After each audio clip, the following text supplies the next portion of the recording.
Fred has just stepped into his new role as a production manager at a high-risk factory.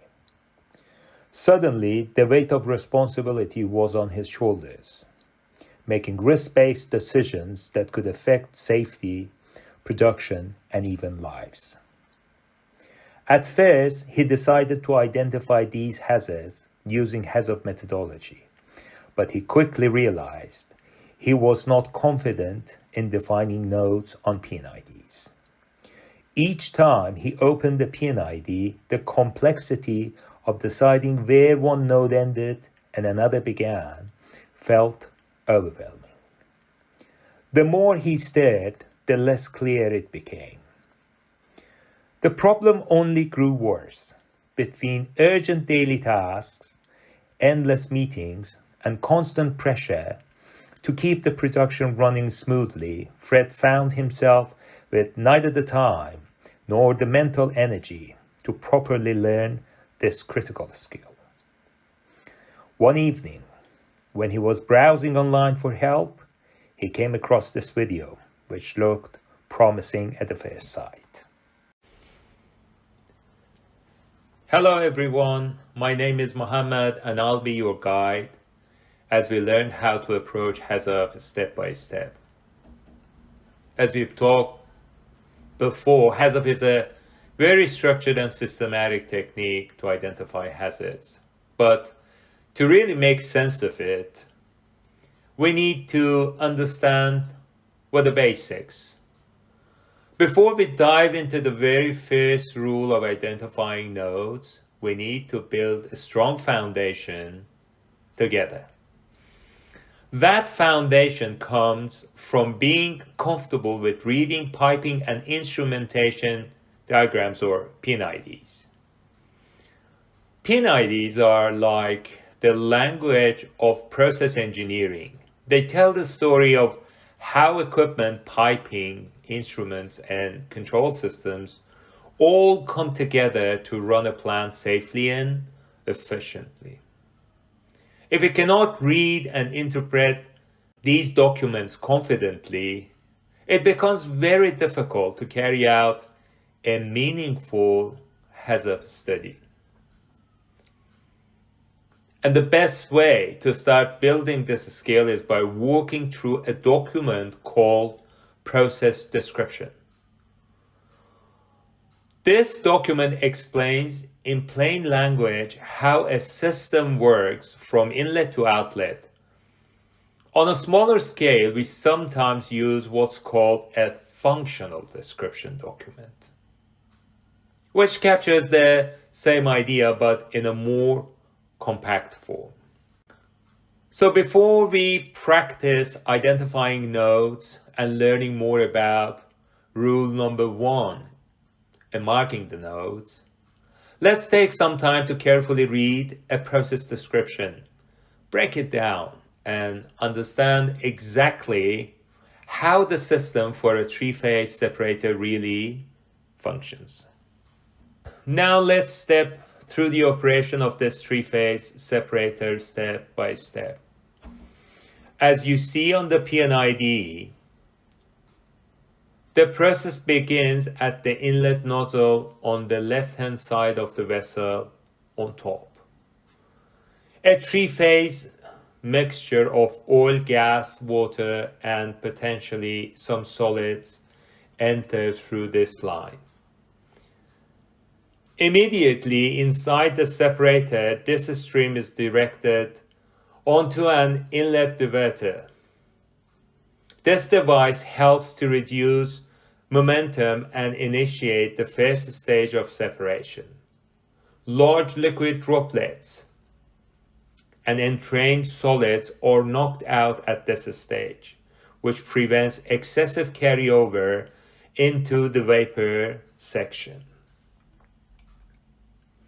The gas then rises to the top of the vessel. Before leaving, it passes through a demister pad or mist eliminator, which captures any entrained liquid droplets. This ensures that the vapor outlet is clean and free from liquid carryover.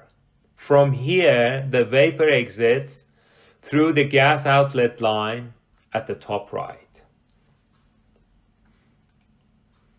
A pressure transmitter, PT, continuously measures vessel pressure, sending signal to pressure controller, PC, which modulates the pressure control valve, PV. This pressure control loop maintains the separator at the desired pressure, typically by venting excess gas to flare system or a compressor or a gas header. Meanwhile, in the liquid section, separation is driven primarily by gravity.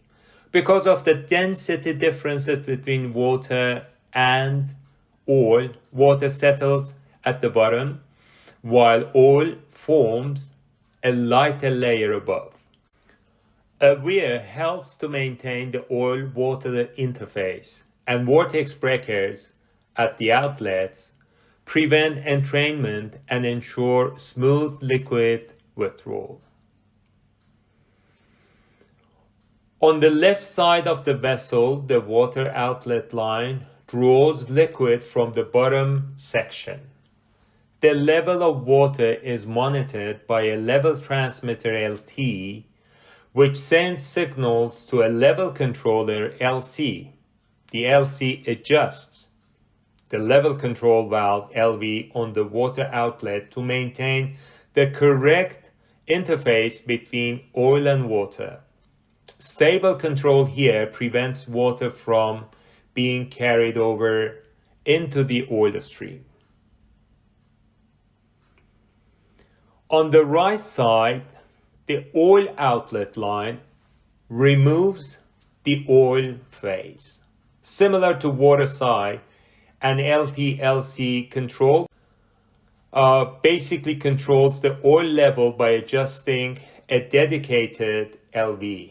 This ensures that the oil layer is properly withdrawn while avoiding excessive oil accumulation or water carry-under. All right, let's move to first rule of HAZOP, which says every phase change means a new node.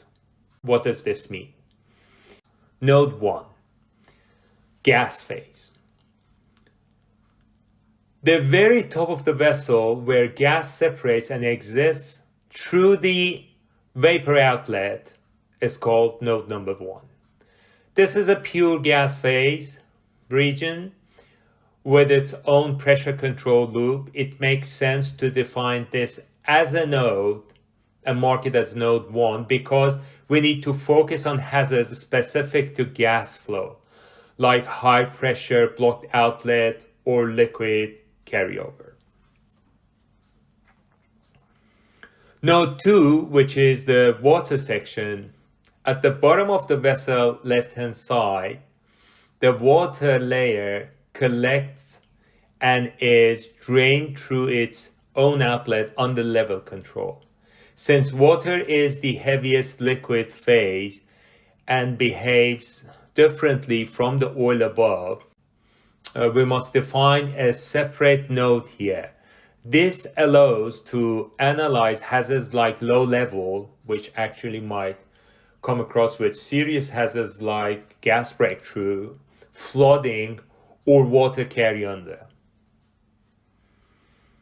Node 3, which is the last node I would like to define on this PNID, and is oil section. Above the water lies the oil layer, separated by a weir and removed through its own outlet line. Because this is a separate liquid phase with its own control, we treat it as another node. This lets us examine hazards such as oil level mismanagement, carry under of water, and outlet restrictions.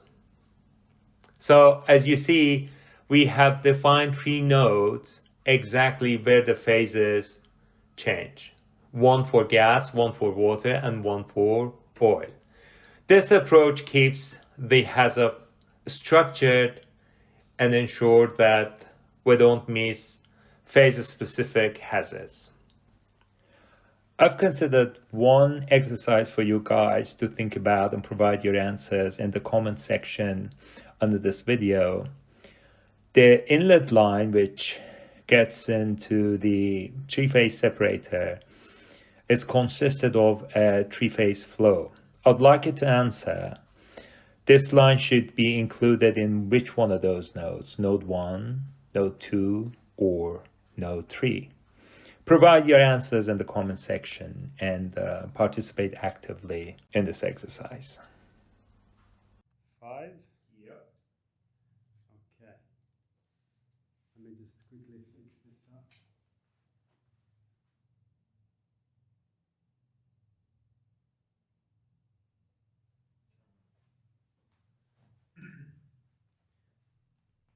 Okay, and go. Hello, I'm Mohammed JP Golshani. I've had the privilege of helping many managers move beyond technical skills to become confident leaders with a clear sense of purpose. My goal is to support you in mastering hazard management while also empowering you to make a real difference in your organization. Together, we will work to build a safer, more secure future and help you create lasting value in your role. Take the first step to becoming the impactful leader you are meant to be. Book a free 15-minute consultation today and start your journey toward mastery. You're getting better and better in this, man. Yeah.